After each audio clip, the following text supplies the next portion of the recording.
Ces hommes qui avancent sur les terres gelées d'Europe ne sont pas les premiers occupants de ce vaste continent. La première présence humaine en Europe, celle d'Homo habilis, remonte en effet à 1 800 000 ans. Au fil du temps et de l'évolution, d'autres espèces d'hommes se sont succédées et ont même parfois cohabité. Venu d'Afrique, Homo sapiens apparaît en Europe il y a 45 000 ans, alors que Néandertal y est déjà implanté depuis plus de 200 000 ans. Mais Néandertal s'éteint vers moins 28 000. Homo sapiens reste seul. Il diffuse ses cultures, mythologies et croyances d'un bout à l'autre du continent. Il occupe alors toute l'Europe. C'était il y a 20 000 ans.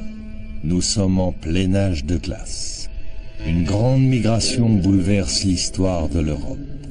Les Homo sapiens reprennent la route.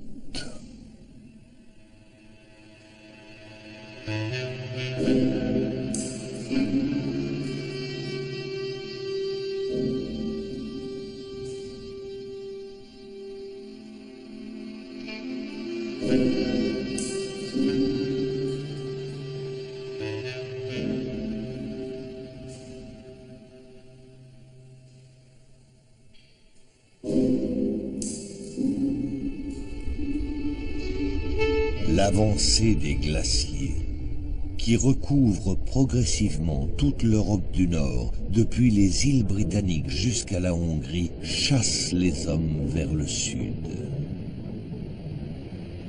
Ils sont quelques dizaines de milliers d'êtres humains, tout au plus.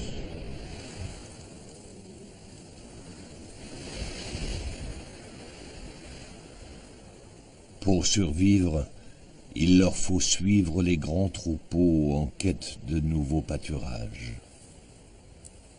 Ces migrants pénètrent les territoires d'autres Homo sapiens. Il en résulte des concentrations de population aux abords des rivières et au point de passage des migrations saisonnières des animaux.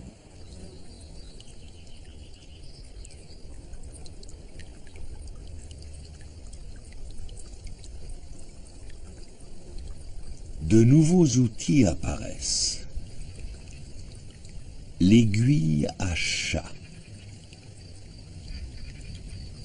Un tendon de cheval sert de fil à coudre. Les chasseurs inventent une arme redoutable, le propulseur. Démultipliant la puissance de jet des saguets, il permet d'atteindre les animaux à grande distance.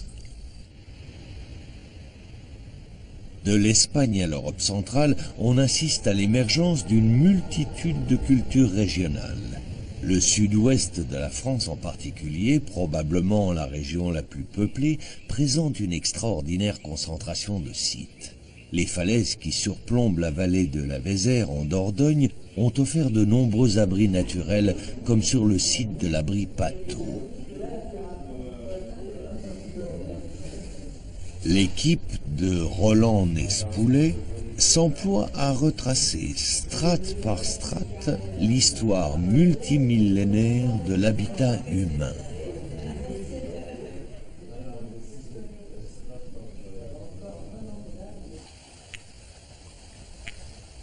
La découverte de magnifiques silex taillés nous montre le degré de raffinement des cultures de cette période.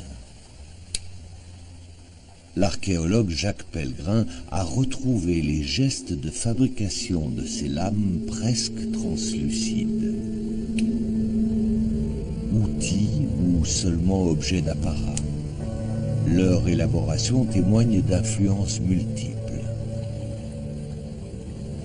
Certains spécialistes considèrent notamment que des populations d'Afrique du Nord, victimes de la sécheresse, sont alors remontées en Europe par l'Espagne, enrichissant de leurs propres techniques les savoirs autochtones. La chasse et les animaux continuent de peupler l'imaginaire des artistes. Mais les grands fauves carnassiers omniprésents aux périodes précédentes ont cédé la place aux herbivores, chevaux, bisons et rennes.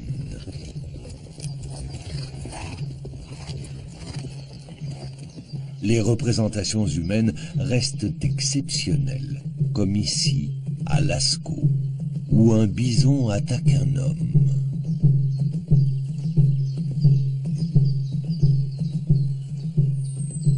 Les artistes s'expriment sur les parois, dans la pénombre des grottes. Mais il arrive aussi qu'ils créent dans la lumière de leur habitat quotidien. On a trouvé par exemple le squelette d'une femme au pied de l'abri de Cap-Blanc, en Dordogne. Au-dessus d'elle court un impressionnant bas-relief de plus de 13 mètres de long. Une frise d'animaux sauvages qui pourrait être un hommage sculpté en mémoire de la défunte.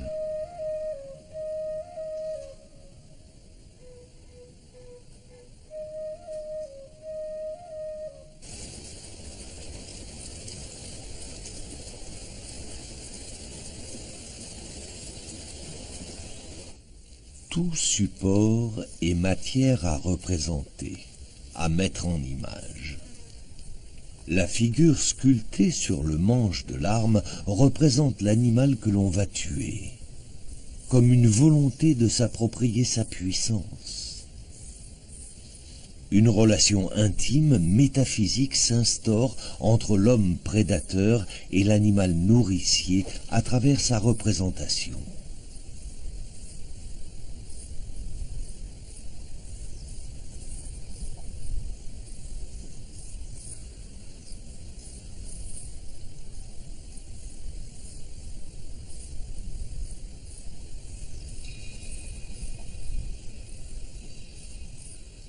Avec la Dordogne, les régions pyrénéennes franco-espagnoles sont l'un des plus importants foyers culturels en Europe.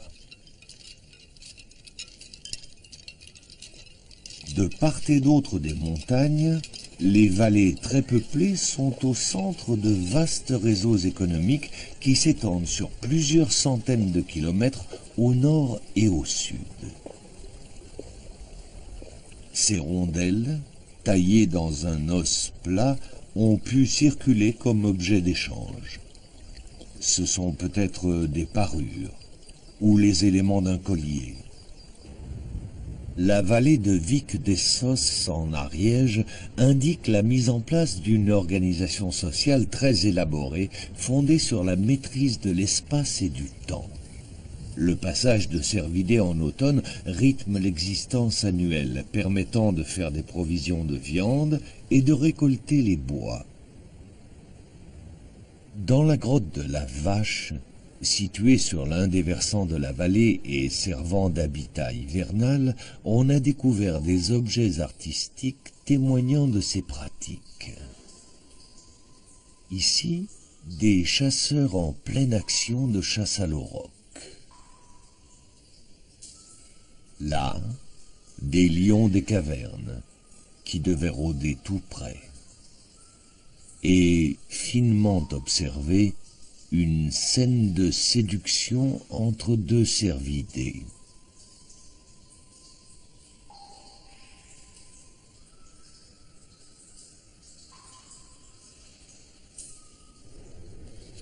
Sur l'autre versant, faisant face à l'espace domestique de la grotte de la Vache, répond l'espace symbolique des grottes de Niaux.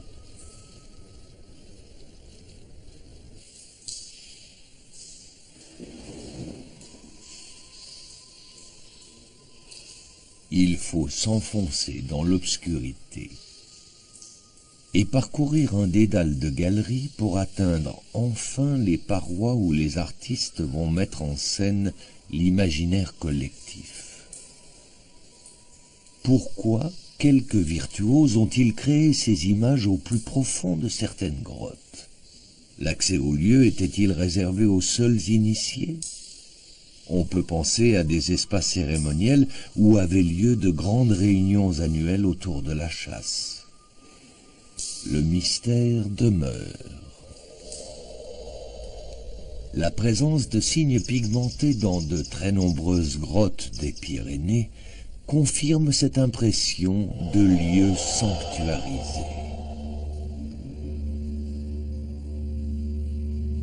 En voici, au fond de la grotte du Portel, disposés intentionnellement à des endroits précis. Ces signes abstraits forment un système graphique cohérent. L'image ici devient presque écriture. Dans un endroit presque inaccessible, au fond des grottes d'Isturiz Txoselaia en Pays Basque, un homme, imprimant son doigt dans l'argile, nous a légué l'image de ce cheval.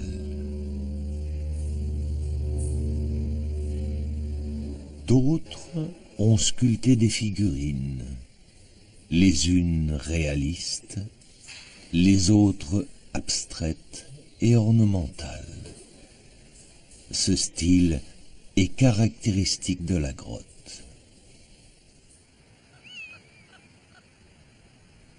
En Espagne, la grotte d'Altamira participe elle aussi à la mystérieuse magnificence des grottes sanctuaires. Au-dessus de leur tête, les artistes ont peint des cygnes et des animaux, utilisant les bosses et les anfractuosités du plafond pour donner du volume à leur modèle.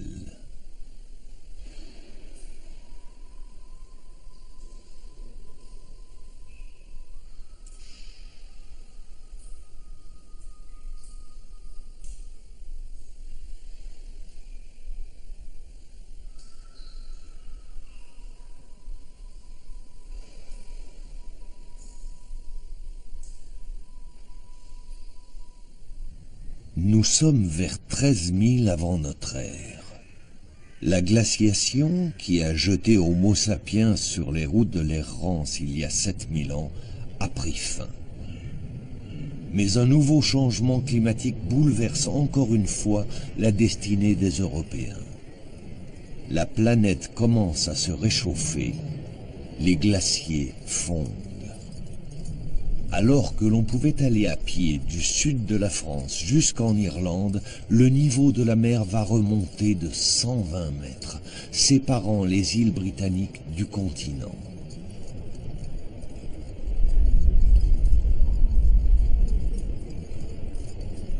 Même phénomène en Europe du Sud.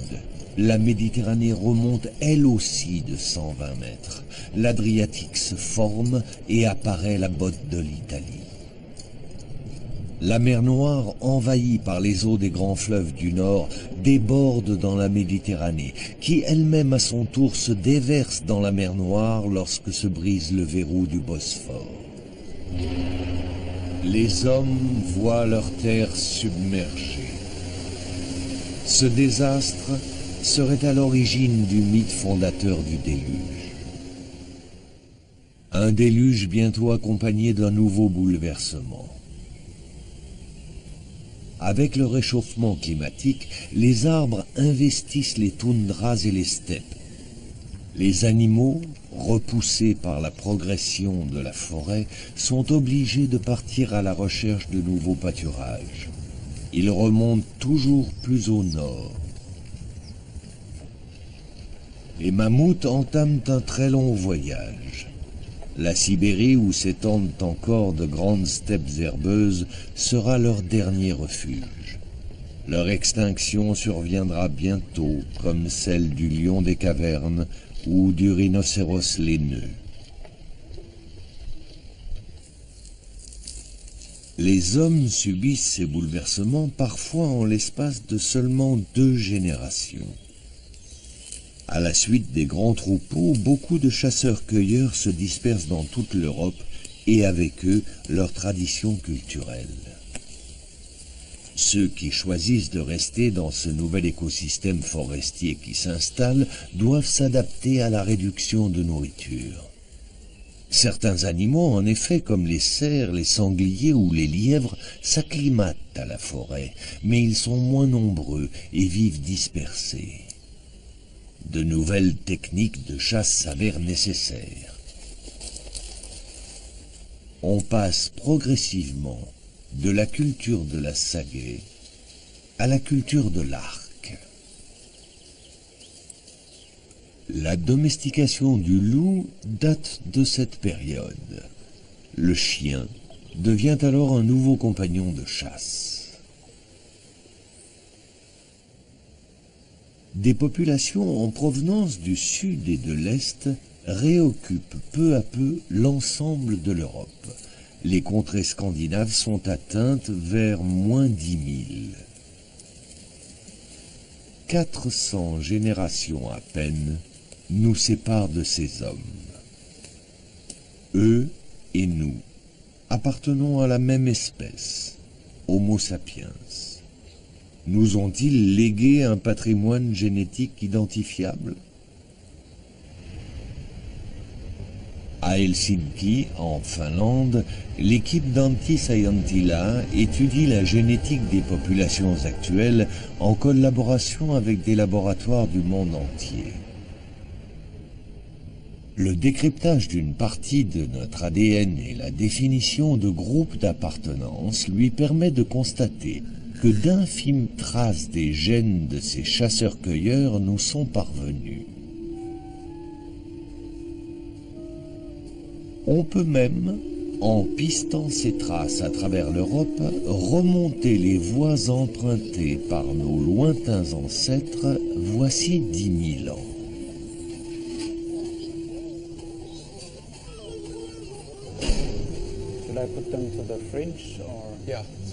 De fines mutations sont inscrites sur notre ADN. Autant de marqueurs, de repères grâce auxquels on peut suivre les migrations du passé pour les relier au présent. Certaines de ces mutations, indéniablement, sont issues de nos populations de chasseurs-cueilleurs. D'autres, cependant, semblent indiquer des apports extérieurs plus tardifs. De nouvelles immigrations auraient donc eu lieu en Europe. Une chose est sûre, pendant plusieurs milliers d'années encore, les chasseurs-cueilleurs perpétuent leur mode de vie traditionnel. Chasse, cueillette et pêche. Ils fabriquent toujours leur maison en peau ou en écorce, et toujours sur le même modèle, le cercle. Or, à la même période, d'autres hommes bâtissent leur maison sur le modèle du carré, et elles sont en briques. Ils vivent au Moyen-Orient et vont modifier la destinée du continent européen.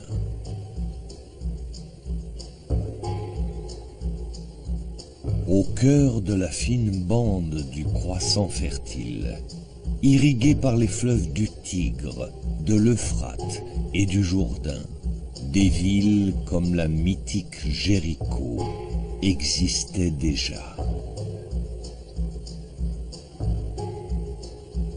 C'est en Turquie qu'a récemment été mise à jour une cité surprenante, Çatalhöyük. Elle date de 6500 ans avant notre ère. La voici reconstituée en 3 dimensions à partir des plans des archéologues.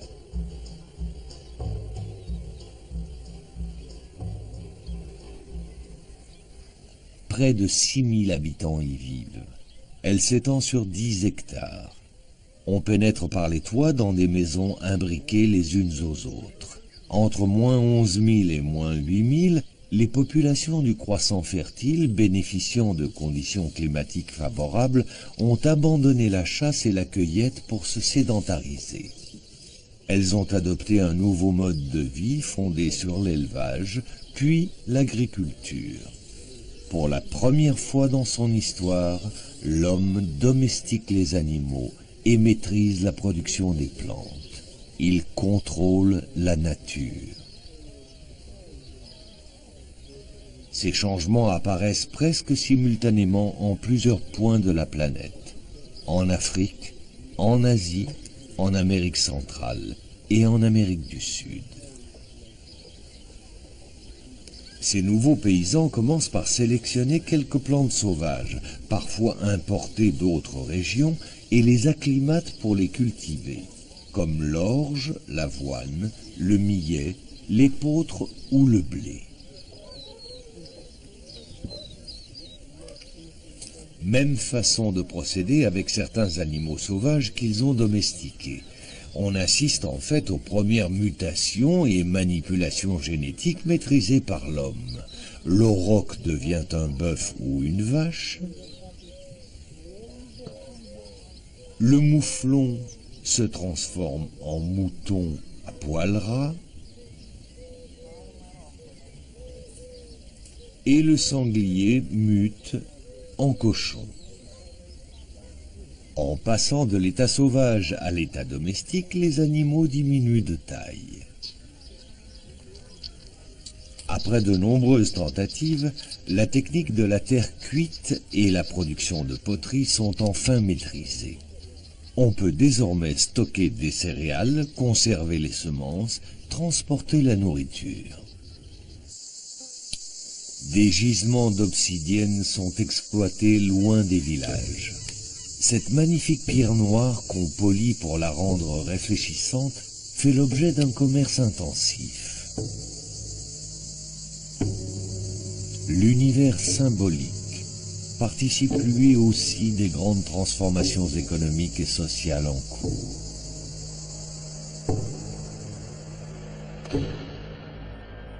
Cette statuette trouvée à Çatalhöyük trône accoudée sur deux fauves.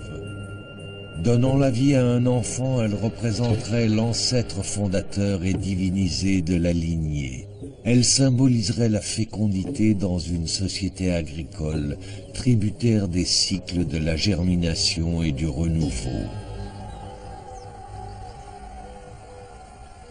Nous appuyant sur de nombreux documents, voici reconstituée en 3D l'organisation de ce nouvel espace symbolique à l'intérieur d'une maison de Çatalhöyük. Les animaux sont encore là. L'auroch, le taureau restent des figures mythologiques importantes.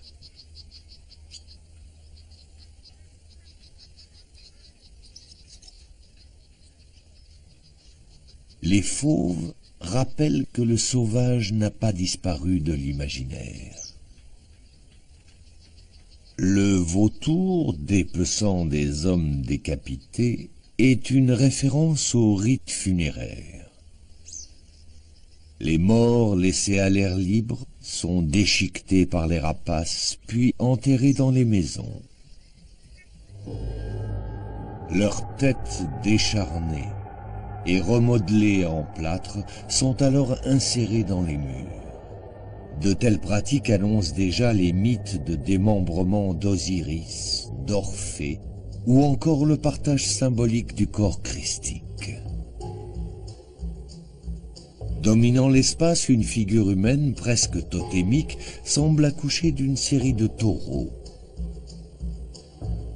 Des préhistoriens l'interprètent comme la mise en scène de l'engendrement de lignées et de systèmes d'alliance entre les différentes tribus de ces jeunes cités.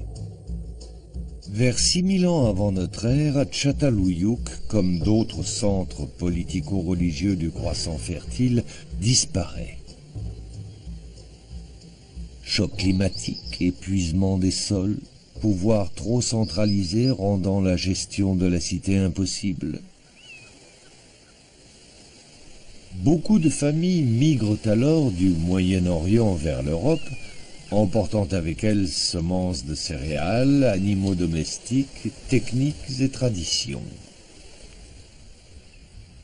Longeant les côtes méditerranéennes, dont le climat est identique à celui du croissant fertile, ces migrants progressent par terre ou par mer. Ils vont atteindre la péninsule ibérique en quelques centaines d'années. Tout au long de leur parcours, ils croisent des autochtones, toujours chasseurs-cueilleurs, qui, à leur contact, vont souvent changer de mode de vie.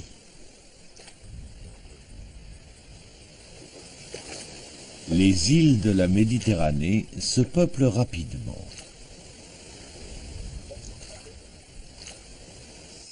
Les îles grecques sont colonisées. Sur la côte du Péloponnèse, la grotte de Franchti avait déjà abrité Néandertal il y a plus de 30 000 ans. Puis, Homo sapiens l'avait remplacé. Et vers 5800 avant notre ère, avec les bergers venus du Moyen-Orient, elle devient grotte-bergerie.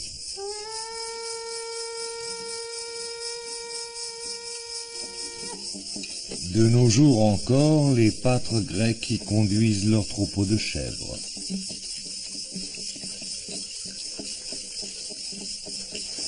Les artisans potiers utilisent un coquillage, le cardium, pour imprimer des motifs géométriques sur l'argile de leur poterie. On appelle cardial ce style caractéristique.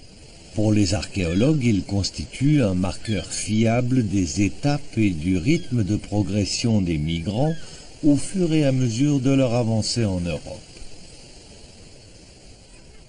L'espace méditerranéen n'est pas le seul à se peupler. Quittant le croissant fertile et les plateaux anatoliens de Turquie, de nouveaux groupes humains traversent le Bosphore et se dirigent vers l'Europe centrale. Leurs potiers produisent des céramiques peintes au style lui aussi caractéristique. Le rouge, le blanc, les courbes signent ainsi leur provenance.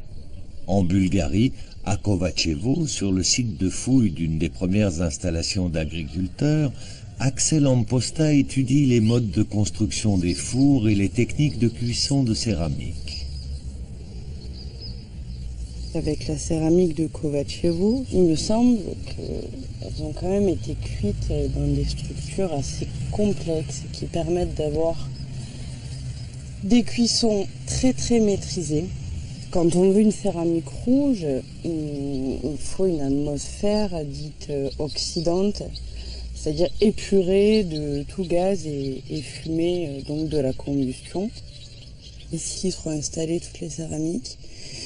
Et il faudra que j'arrive à avoir une atmosphère de cuisson oxydante, sans gaz, avec le moins de gaz et de fumée de combustion possible.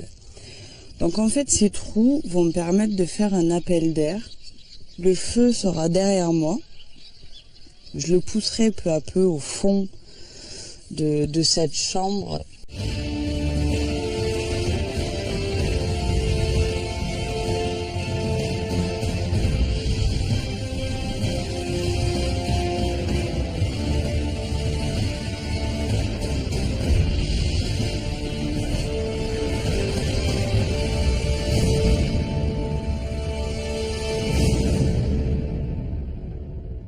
La chambre de combustion. Et ces trous permettront de faire appel d'air avec la petite cheminée qui sera par ici. Et comme ça, en fait, tous les gaz et fumées de combustion vont sortir les premiers. Et il restera plus que la chaleur et uniquement la chaleur.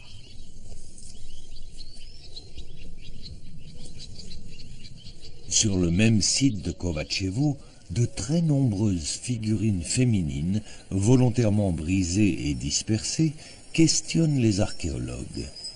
Souvenir des rites de démembrement observés dans le croissant fertile? Preuve de contrats passés entre deux communautés, chaque partie conservant un fragment? Remontant le Danube, des générations de migrants se succèdent. Ils implantent leur village sur les ruines des précédents.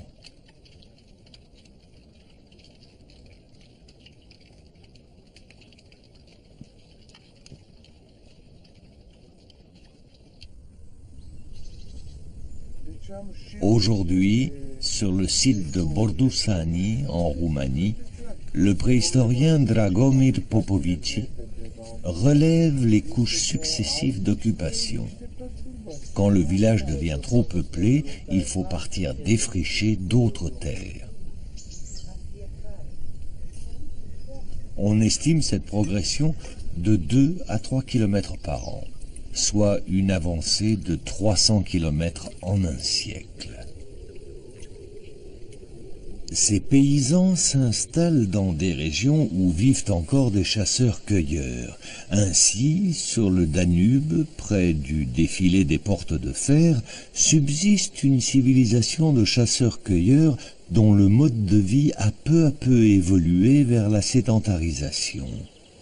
Au fil des générations, les hommes ont développé une culture originale. Dans leur village, on a trouvé des statuettes sculptées sur de gros galets. Elles seraient les figures de dieux aquatiques.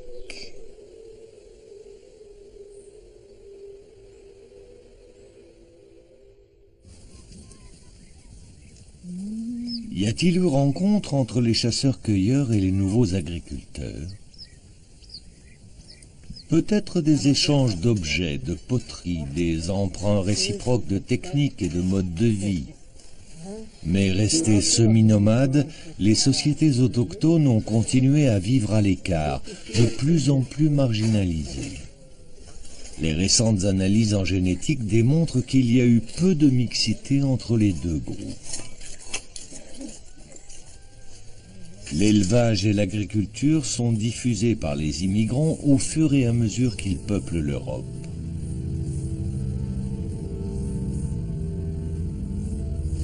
Les migrants introduisent entre autres le blé et l'épeautre, de même que les chèvres et les moutons qui n'existaient pas en Europe. Ils amènent aussi leurs bœufs et leurs cochons, laissant à la vie sauvage les aurochs et les sangliers locaux. Ils importent les outils néolithiques, néos signifiant nouveau et lithos pierre, c'est l'âge de la pierre polie. Hache et herminette creusent, taillent et défrichent.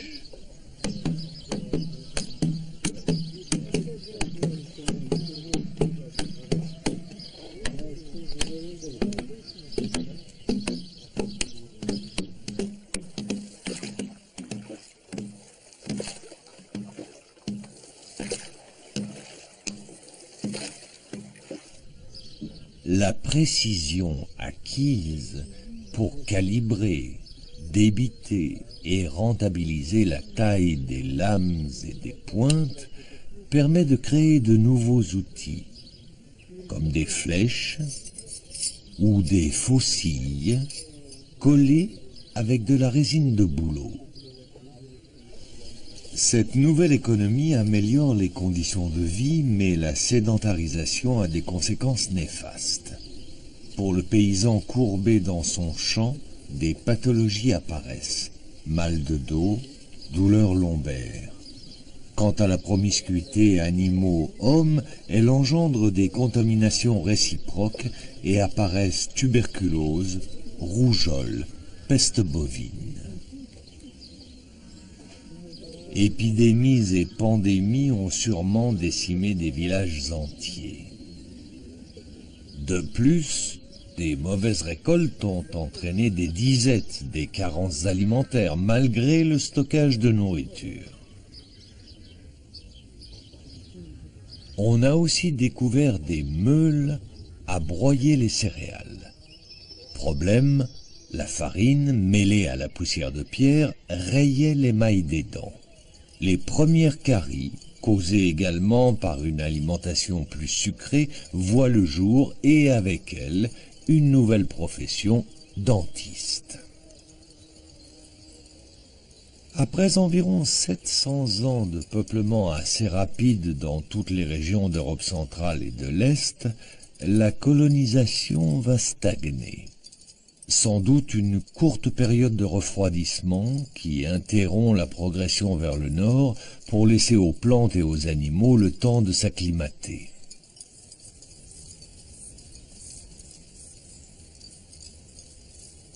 Quelques centaines d'années s'écoulent avant que les hommes ne reprennent leur marche à travers les vastes plaines fertiles qui s'étendent de la Hongrie jusqu'au bassin parisien. Les forêts sont défrichées. Pendant des générations, on continue à implanter de petits villages de 100 à 200 personnes maximum, permettant une organisation sociale égalitaire et à taille humaine. Il n'existe alors aucune ville en Europe. L'architecture a changé. On construit des maisons immenses à la structure complexe. Elles peuvent atteindre 50 mètres de long sur 8 de large. Un mode de vie dominant se répand à travers toute l'Europe. Sur des milliers de kilomètres, on a retrouvé des poteries décorées de lignes en forme de ruban. On a donné le nom de rubané au style caractéristique de cette période. Dans plusieurs de ces récipients, on a trouvé des traces de lait. Celui-ci devient un élément de plus en plus important de l'alimentation. Or, aujourd'hui encore, la majorité des humains ne digèrent pas le lait après le sevrage. Il a donc fallu qu'une mutation génétique se produise dans certaines régions du monde pour permettre la tolérance au lait. Cette mutation est liée à une enzyme, la lactase, qui coupe le lactose présent dans le lait et non toléré par l'organisme adulte. Là où elle s'est produite, elle s'est transmise de génération en génération, donnant un avantage certain pour la survie à ceux qui la portaient. C'est dans le nord de l'Europe, où dès cette époque l'élevage bovin et la production laitière se développent grâce à l'existence de grands pâturages, que l'on trouve le plus de personnes porteuses de cette mutation. Des changements culturels, des modifications dans l'alimentation peuvent donc avoir un impact direct sur les fonctions biologiques même de l'homme. L'univers symbolique de ces communautés paysannes en pleine expansion semble régi par des divinités agricoles. Ainsi, cette statuette trouvée en Hongrie qui porte une faucille ou peut-être une crosse.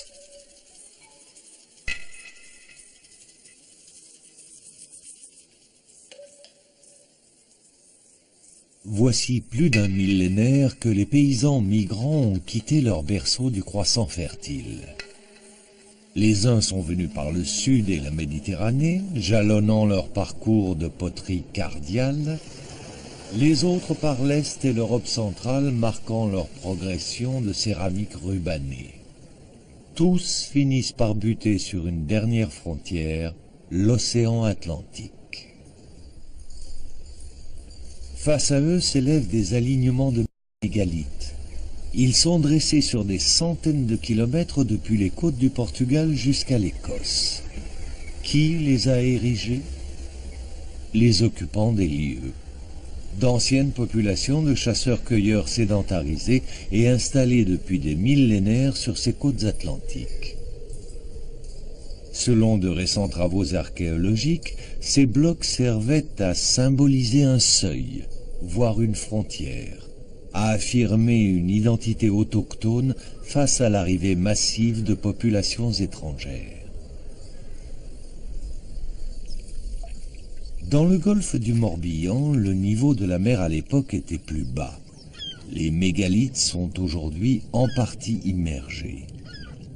Ils sont en parfait alignement avec ceux qui se dressent sur le continent ou sur les îles qui affleurent de nos jours, comme celle d'Erlanik.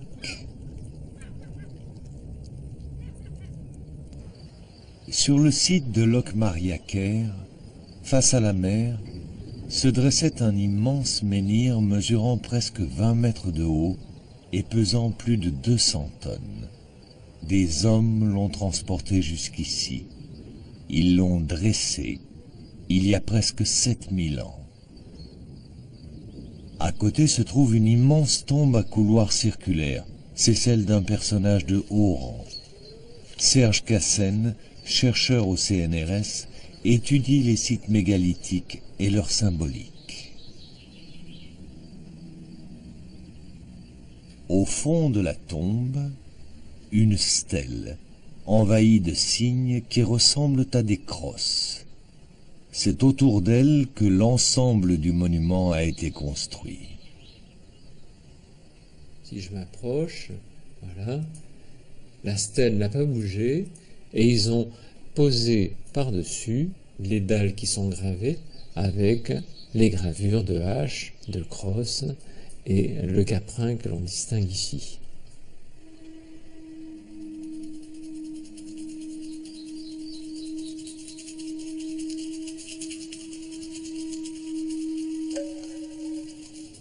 Des hommes ont emporté l'autre partie de cette dalle de plusieurs dizaines de tonnes à 5 kilomètres de là, sur l'île de Gavrinis.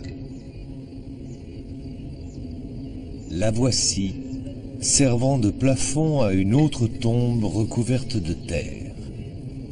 L'informatique permet de réunir les deux blocs. Au niveau de la cassure, le bouquetin devient visible en totalité. D'autres gravures apparaissent. Au-dessus, un cachalot, comme une figure de la mer et de l'inconnu. Il domine une suite de symboles de la terre. D'abord un bœuf ou taureau, puis le bouquetin, enfin tout en bas, la hache et les crosses. Bovin et crosse représentent le monde traditionnel des autochtones, alors que le bouquetin et la hache, arrivés avec les agriculteurs, sont les images de la rupture d'un équilibre ancestral. À l'intérieur de la tombe de Gavrinis, un entrelac de lignes envahit la pierre selon une logique spatiale et artistique commune aux cultures de la zone atlantique. Ces réseaux de lignes denses et courbes traduisent une conception du monde différente des représentations symboliques issues du Proche-Orient et adeptes de la ligne droite. Les spirales, les crosses, les figures géométriques, les formes serpentines se déploient. Les haches, objets sacrés, sont des offrandes faites aux ancêtres.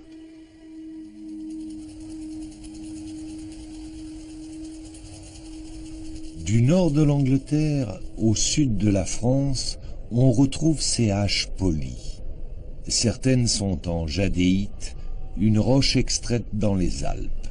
Elles sont disposées dans les tombes ou plantées, le tranchant tourné vers les cieux.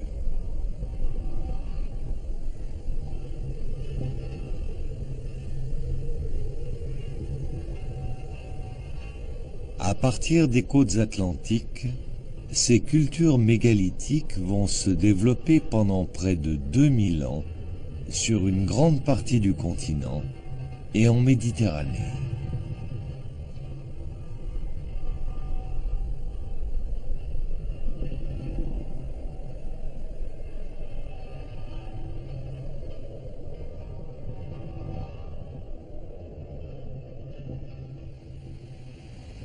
De l'autre côté de l'Europe, à Varna, en Bulgarie, sur les rives de la mer Noire, on a découvert des tombes.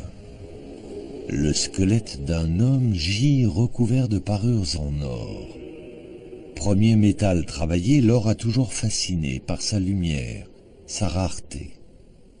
Ce dignitaire tient une hache. Elle fait office de sceptre. Cet accessoire marquant l'autorité indique une société hautement hiérarchisée. En Europe, un nouvel ordre politique s'est imposé.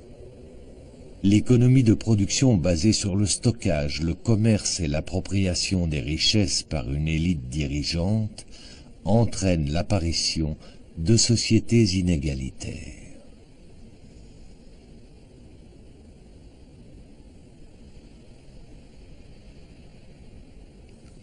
Dans la plaine alluviale du Danube, en Roumanie, des monticules appelés tels résultent de l'empilement de villages accumulés au fil des siècles. Le préhistorien Sven Hansen de l'Institut archéologique allemand de Berlin a pu mettre en évidence la structure des villages grâce à des photos de relevés géomagnétiques. Ja. Das heißt, Le site ne s'étendait pas uniquement sur le Tell, avec ses 25 maisons, mais il se développait sur la terrasse.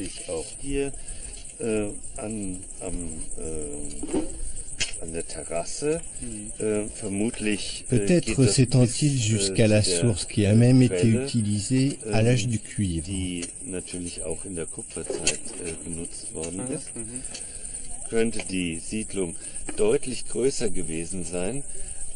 Il est possible que le site ait été plus important que le Tell lui-même et qu'il comportait plus d'une centaine de maisons.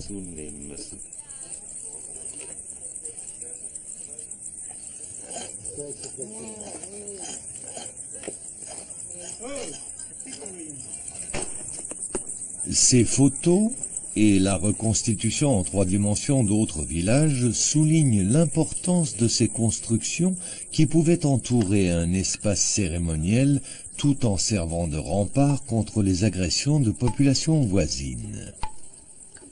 Vers moins 4500 ans, on estime entre 2 et 5 millions la population européenne. La maison mêle le domestique au cultuel. Ustensiles du quotidien, les céramiques peuvent aussi devenir des objets rituels. En Europe balkanique et de l'Est, très peuplée, on assiste à une explosion des formes et des styles. La figuration humaine est de plus en plus présente.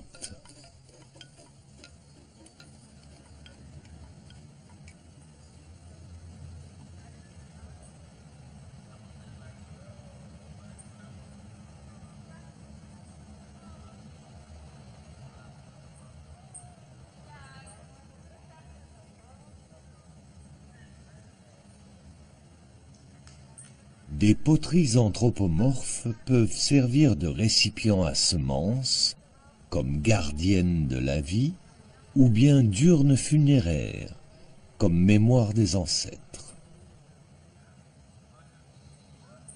Le dessin construit un espace quadrillé.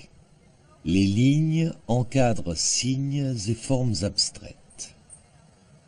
Et des volutes apparaissent, évoquant l'eau, si nécessaire aux sociétés agraires.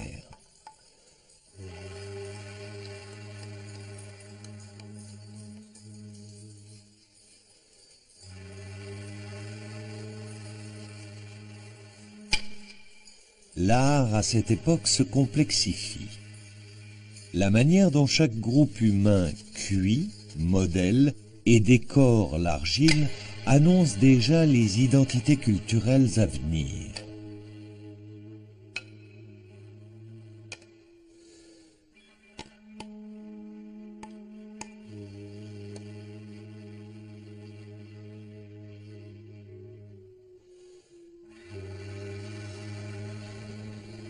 À présent, c'est en haut des montagnes, au plus près des cieux, que les hommes montent chercher des lieux sacrés. Dans les Alpes, en Autriche, en Italie, les sites sanctuaires se multiplient. Ou comme ici en France. Dans la vallée des merveilles, les paysans viennent en pèlerinage graver des dizaines de milliers de dessins sur les roches du mont Bégaud, leur montagne sacrée. L'équipe du laboratoire de préhistoire du Lazaret à Nice parvient à distinguer les signes parfois très effacés d'une culture religieuse et d'une cosmogonie. Et voilà les Pléiades. Et voyez là, son manche est ici. Et comme l'autre, il a été aligné sur la fissure. Parce que l'ensemble de la gravure, l'ensemble de la figuration est bien orienté est-ouest. D'est en ouest. C'est la trajectoire de l'astre solaire avec lequel les agriculteurs ont rendez-vous à des dates précises. Entre moins 4000 et moins 2000, le soleil se levait dans la constellation du Taureau le jour du printemps. Quant à la position de l'amas d'étoiles des Pléiades, elle indique le début des moissons et le temps des labours. Ce personnage étend ses bras sur un axe nord-sud. Un poignard indique la direction du soleil. Il porte la figure du taureau, annonciateur de la fécondité de la terre.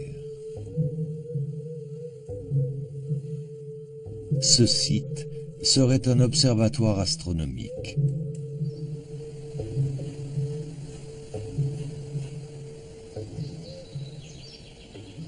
Une fois leur culte rendu au dieu soleil et au dieu taureau, les hommes redescendent dans les vallées. La population augmentant, il faut occuper de nouveaux espaces. Les hommes bâtissent des villages tout au long des piémonts alpins. Ces villages lacustres sont installés sur des terres inondables. Ils sont adossés à un lac et entourés de palissades. Parce que désormais, il faut se protéger. Insécurité et violence font partie du quotidien.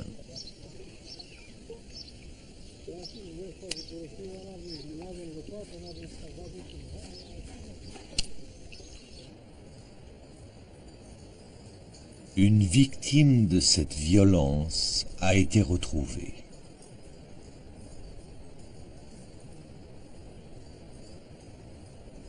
Dans un glacier à la frontière entre Italie et Autriche, à 3200 mètres d'altitude. On l'a nommé Ötzi. Il est mort il y a plus de 5000 ans. Il gisait, conservé dans la glace. Il est habillé, portant bonnet en peau d'ours, pagne en peau de chèvre et cape en herbe tressée. Il est armé d'un arc, de flèches, d'une hachette et d'un poignard en silex. Ötzi a aussi une ceinture avec une poche cousue sur le devant. Elle contient des champignons aux propriétés antibiotiques, cicatrisantes et vermifuges. Il a été attaqué et tué d'une pointe de flèche qui lui a transpercé l'omoplate. Des crânes portant des blessures ont été découverts dans plusieurs autres régions d'Europe. Celui-ci a reçu une flèche dans le front.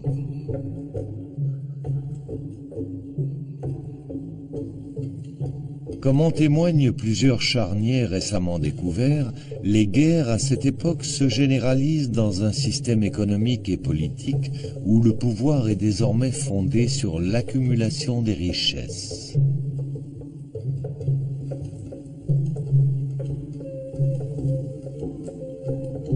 La hache, trouvée près du corps d'Ötzi, elle, est en cuivre. Le premier métal que les hommes commencent à travailler pour fabriquer des outils ou des armes. Ötzi a vécu à une période de transition fondamentale dans l'histoire de l'humanité. L'homme passe de l'âge de la pierre à l'âge des métaux. Pendant plus de 2 millions d'années, nos ancêtres ont vécu avec des outils en pierre ou en os. La fusion des métaux va ouvrir une nouvelle ère.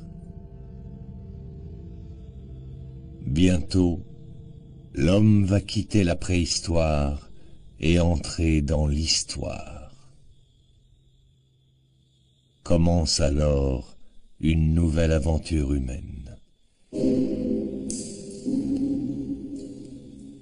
La suite de la journée archéologie ce soir à 20h40 avec la Pompéi du Moyen-Orient. Mais pour l'heure, le dessous des cartes se penche sur l'Afrique du Sud, entre Coupe du Monde de foot et vieux démons de l'apartheid.